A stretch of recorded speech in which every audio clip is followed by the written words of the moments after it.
Voice of మంజాల్సునికి స్వాగతం సుస్వాగతం. మొన్న శ్రీరామనవమి నాడు ఆకివీడు మండలం పెద్దపేట గ్రామంలో, అంటే అది ఉండి నియోజకవర్గంలో ఉంది, మన రఘురామరాజు గారు త్రిపులార్ అంటాం కదండి, ఆయన ప్రాతినిధ్యం వహిస్తున్నటువంటి నియోజకవర్గం అది. అక్కడ గొడవ జరిగింది, అక్కడ కొట్టుకోవడం కూడా జరిగింది.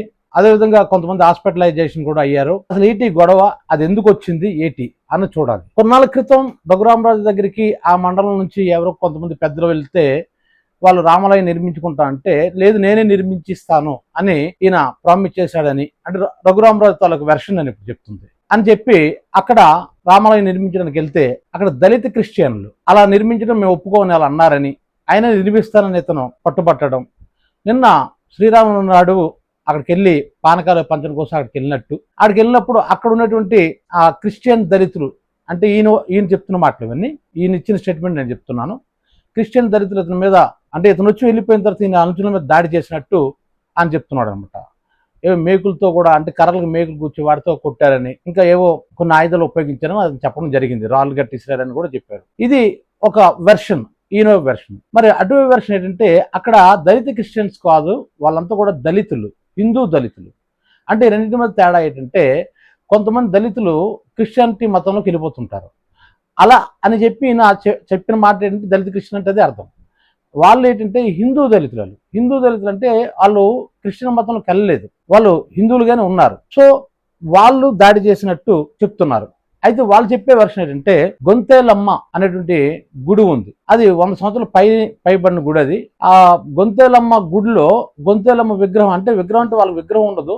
వాళ్ళ సాంప్రదాయం ప్రకారం వాళ్ళు ఏం చేస్తారంటే, ఒక నంది, మట్టితో ఒక నంది విగ్రహాన్ని తయారు చేసి దాన్ని డప్పులు ఇవన్నీ వేషాలతో పాటు ఆ గుడి దగ్గర తీసుకొచ్చి పూజలు చేస్తారు, తర్వాత అనిపేస్తారు అన్నమాట.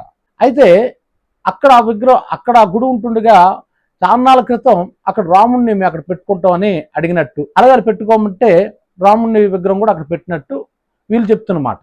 అయితే ఇప్పుడు ఈ రఘురామరాజు ఏం చేశారంటే, అక్కడ రామాలయం కట్టేస్తానని అన్నాడు అనమాట. అయితే దానికి వాళ్ళు అంగీకరించలేదు. ఎందుకంటే ఇది మా సాంప్రదాయం, మా కులదేవత అయ్యేటప్పుడు, కులదేవత ఎక్కడైతే పూజిస్తున్నారో అక్కడ రామాలయం కట్టడం పెట్టి, అప్పుడు మా కులదేవత పరిస్థితి ఏంటి, పక్కన అక్కడ కొట్టుకోండి అని వాళ్ళు అన్నట్టు. దానికి ఈయన అంగీకరించకపోవడం వల్ల ఈ గొడవ అంతా వచ్చింది. అది టోటల్గా ఈ గొడవకి దారి తీసింది. అయితే ఇక్కడ పాయింట్ ఏంటంటే, ఇక్కడ 2 వాదనలు ఉన్నాయి. ఒకటి ఏంటంటే, రియల్ ఎస్టేట్ గొడవ కూడా ఇందులో ఉందని. సంవత్సరం క్రితం త్రిపులార్ ఆ ప్రదేశానికి వెళ్ళారు. అక్కడ దళితులకి 2 ఎకరాలు భూమి ఇచ్చారట, అది గవర్నమెంట్ ఇచ్చిందని అంటున్నారు. అదేవిధంగా క్రైస్తవ మిషనరీస్ ఇచ్చాయని కూడా అంటున్నారు. ఆ భూమిని ఆక్యుపై చేయడానికి అతను చూసినట్టు, అప్పుడు దళితులు దాన్ని అడ్డుకున్నారన్నమాట.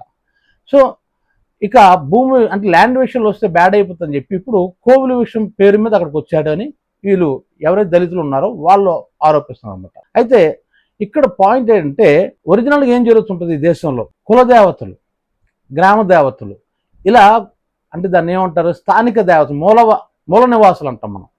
మూల నివాసులు అంటే ఏంటంటే, పూర్వం నుంచి ఉండేటువంటి దేవుళ్ళు, వాళ్ళు వాళ్ళ సాంప్రదాయం ప్రకారం, అంటే చూడండి, ఇప్పుడు బీసీలకి ఉంటారు అలా దేవుళ్ళు, అదేవిధంగా ఎస్సీలకు ఉంటారు, ఎస్టీలకు ఉంటారు, ఆదివాసీలు అంటాను కదా, వాళ్ళకి వేరే దేవతలు దేవుళ్ళు ఉంటారు. ఇప్పుడు సమ్మక్క సారక్క, ఇలా చూసి బతుకమ్మ, ఇలాగా వీళ్ళని గ్రామ దేవతలు అంటారు అన్నమాట. అలాగే కుల దేవతలు అంటారు, అంటే స్థానిక దేవుళ్ళు. వీళ్ళు ఇంకా చెప్పాలంటే అలా కాకుండా రాముడు, కృష్ణుడు ఇలాంటి వాళ్ళు ఉన్నారనుకోండి, వీళ్ళు ఆర్యన్ దేవుళ్ళు, వీళ్ళు ద్రవిడ దేవుళ్ళు. మీకు ఎంఎన్ శ్రీనివాస్ అనుకుంటా నేను, ఆయన ఒక సోషియాలజిస్ట్.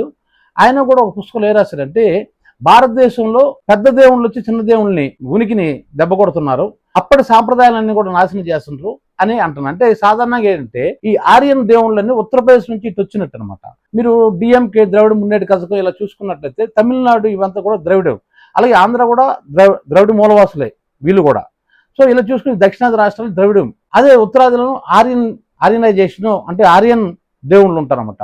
ఇప్పుడు ఇక్కడ ఈ రామాలయాలు కట్టడం, లేదా ఇలాంటి దేవుళ్ళు తాలూకా విగ్రహాలు లేదా గుళ్ళు కట్టడం అనేది ఆర్గనైజేషన్లో ఒక భాగం. ఇది ఆర్గనైజేషన్ కానీ సాంస్క్రిటైజేషన్ కానీ, అంటే చూడండి ఆ మధ్య బీజేపీ ఏంటంటే మొత్తం ఇండియా అంతా కూడా మన ప్రథమ భాష హిందీ అవ్వాలని, అందరూ హిందీ నేర్చుకోవాలి, హిందీ మాట్లాడాలని. అప్పట్లో కూడా ఎటువంటి ఇది వస్తే అక్కడ తమిళనాడు తీవ్రంగా అడ్డుకున్నారన్నమాట, మేము హిందీ నేర్చుకోవాలి. సో మా భాష, మా యాస, మా ఆహారపు అలవాట్లు, మా దేవుళ్ళు మాకుంటుండగా మీరెవరు మాకు చెప్పడానికి, ఇదే తినమని చెప్పడం, లేదా ఈ దేవుడిని పూజించమని చెప్పడం, లేదు ఈ భాష మాట్లాడమని చెప్పడం ఇది రాజ్యాంగ విరుద్ధం అని చెప్పేసి అప్పుడు ఉద్యమం కూడా వచ్చింది. సో ఇక్కడ ఏం జరుగుతుందంటే ఏదైతే ఈ గ్రామ మూల నివాసులు ఉంటారు కదా, మూల నివాసులు ఉంటారు, ఆ మూల నివాసుల తాలూకు స్థానంలో ఈ ఆర్యన్ దేవుళ్ళని తీసుకొచ్చి పెట్టాలి, ఈ విధంగా జరుగుతుంది అని ఇక్కడ ఆరోపణలు ఉన్నాయి ఇప్పుడు. సో అయితే ఇతని ఉద్దేశం ట్రిపుల్ ఆర్ రియల్ ఎస్టేట్ కోసం చేస్తున్నాడా, లేదు ఆర్గనైజేషన్ కోసం చేస్తున్నాడా? సో ఈ ఆర్గనైజేషన్ అనేది చేయడానికి ప్రయత్నంలో భాగంగా ఇది చేస్తాను. ఎందుకంటే చాలా చోట్ల జరుగుతుంటుంది. ఒరిజినల్ ఏం జరుగుతుందంటే ఇక్కడ 3 రకాలు జరుగుతుంటుంది ఆర్గనైజేషన్. ఒకటి ఏంటంటే ఒక గుడి ఉంటుండగా ఆ గుడి పక్కన గుడి కట్టడం, లేదు ఎలాగో మీ గుడి ఉంది కాబట్టి మా విగ్రహం కూడా పెట్టుకుంటాను అని నొప్పించి అలా కూడా జరుగుతుంటాయి. మనం చాలా కోవిల్లో చూస్తుంటాం చూడు, 2-3 విగ్రహాలు ఉంటాయి, 4-5 విగ్రహాలు ఉంటాయి, ఇలా కూడా జరుగుతుంటుంది అనమాట. ఇది ఒక రకం. మూడోది ఏంటంటే ఆ గుడిని తీసేసి వీళ్ళనుకున్న దేవునితో గుడి కట్టడం, ఇది కూడా ఉంటుంది అనమాట. సో ఈ విధంగా ఈ ఆర్గనైజేషన్ చేస్తున్నారని ఒక ఆరోపణ ఉంది. అందులో భాగంగా ఏం చేస్తున్నాడా? ఎందుకంటే ఆయన స్టేట్మెంట్ కానీ చూస్తే ఒక మత ఘర్షణకు దారి తీసేటట్టు మాట్లాడాడు. మనం ఏంటన్నాడంటే, నేను వెళ్ళిన తర్వాత అక్కడ నన్ను లోపలికి నేను వెళ్ళి శ్రీరాములవారికి దండేసి తిరిగి వచ్చేసరికి మొత్తం అంతా కూడా దాడి చేయడానికి ప్రయత్నిస్తున్నారు. ఇక్కడ పాయింట్ ఏంటంటే అలాగంటారు ఏంటంటే బొట్టు లేని మహిళలు అని చాలా చక్కగా చెప్పాడు ఆ విషయాన్ని. అంటే చాలా నాగ్గా చెప్పాడు. అది బొట్టు లేని మహిళలు కూడా చాలా మంది వచ్చారన్నాడు. అంటే ఆయన ఏం చెప్తున్నాడు అంటే వాళ్ళు క్రిస్టియన్స్ అని చెప్పడం అన్నమాట.